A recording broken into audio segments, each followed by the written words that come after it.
இன்றைக்கு தொண்டாமுத்தூர் சட்டமன்ற தொகுதிக்கு வேட்பாளராக அதிமுக தலைமையிலே என்டிஏ கூட்டணி வேட்பாளராக வேட்புமனு தாக்கல் செய்தேன். இந்த நிகழ்ச்சிக்கு முன்னாள் மாநில தலைவர், மக்களின் அன்பை பெற்ற அருமை சகோதரர் அண்ணாமலை அவர்கள் இங்கே இருவர் வந்து கலந்து கொண்டார்கள். அதற்கு அவருக்கு நன்றியை தெரிவித்துக் கொண்டு, நம்ம தொண்டாமுத்தூர் சட்டமன்ற தொகுதியை பொறுத்தளவுக்கு அதிகமான பணிகளை, மிகப்பெரிய வளர்ச்சியை நாங்கள் கொடுத்திருக்கிறோம். எல்லா வளர்ச்சியும் சொல்ல போனால் நாங்கள் தான் கொடுத்துருக்கோம். இப்ப ரெண்டு பேசியிருக்கக்கூடிய தாலுக்கா ஆபீஸ் கட்டடங்களும் நாங்கள் கொண்டு வந்ததுதான்.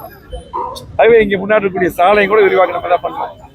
ஆகவே கல்லூரி, அதே போல அதிகமான பாலங்கள், ஃபயர் சர்வீஸ் ஸ்டேஷன் என்று என்னென்ன தேவையோ ஆர்டி ஆபீஸ், தாலுக்கா ஆபீஸ், விவசாயிகளுக்காக அதிகமாக செக் டேம் எல்லாமே கொடுத்துருக்கிறோம். ஆகவே மக்கள் முழுமையாக ஆதரித்து அதிகமான வாக்கு வித்தியாசத்திலே இன்னைக்கு வெற்றி பெற செய்வார்கள்.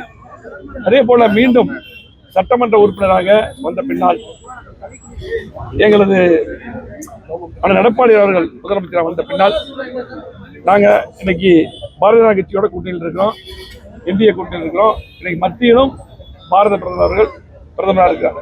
மத்தியிலும் மாநிலத்திலும் இன்னைக்கு பார்த்தீங்கன்னா இணைந்து அதிகமான திட்டங்களை தொகுதிக்கும், அதே போல கோவை மாவட்டத்துக்கு மிகப்பெரிய வளர்ச்சி கொடுத்துருக்கிறோம். அதிமுக ஆட்சி இருக்கும்போது, அம்மா இருக்கும்போது, எடப்பாடியா இருக்கும்போது, நான் அமைச்சராக இருக்கும்போது மீண்டும் மிகப்பெரிய வளர்ச்சியை, திமுக செய்யாத திட்டங்களை, விடுபட்ட திட்டங்களை செய்வோம்.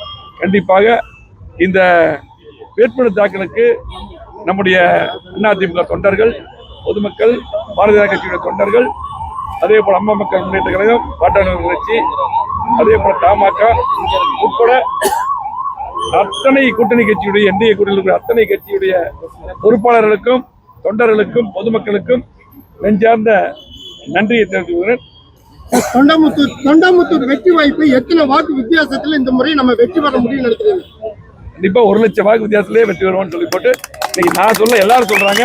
இந்த மாதிரி வாய்ப்புகள் கண்டிப்பா வரும் நினைக்கிறேன். ஏன்னா அந்த அளவுக்கு நாங்கள் பண்ணிருக்கோம். கோவை மாவட்டத்தில் எதிர்கட்சி சார்பாக இறக்கிவிட்ட பல வேட்பாளர்கள் இறக்குமதி வேட்பாளர்களா இருக்கிறதா ஒரு கடுமையான குற்றச்சாட்டு களத்துல போயிட்டு இருக்கு.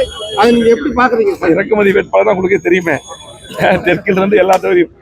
கண்டிப்பாக இதை பொறுத்தளவுக்கு கோவை மாவட்டத்தில் போன முறை 10க்கு 10 வெற்றி பெற்றோம். அதே போல இந்த முறை அவனாசியை சேர்ந்து 11 தொகுதி முழுமையாக கண்டிப்பா எங்களது கூட்டணி வெற்றி பெறும். கண்டிப்பாக எடப்பாடி முதலமைச்சர் வருவார். நன்றி.